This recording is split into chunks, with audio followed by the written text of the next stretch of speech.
issue. You can ask a sort of academic question, but I think it's one that deserves to be answered or at least discussed, which is, Heather, do you feel like these debates that we have in the media, which are, you know, a lot of times dismissed as fodder for cable news ratings, are they constructive at the end, or do you find them more destructive? Well, they tend to be destructive, because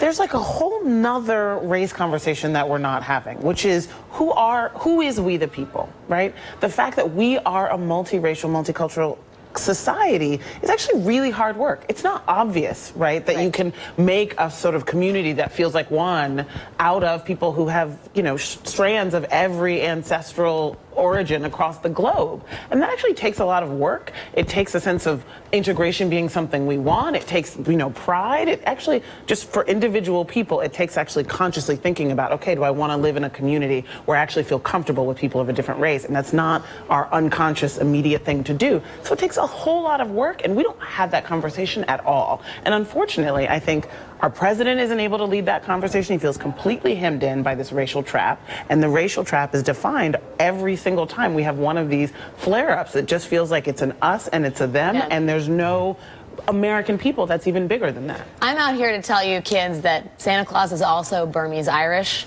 He is also half Kenyan, half Hawaiian, and any other racial mixture you can possibly think of.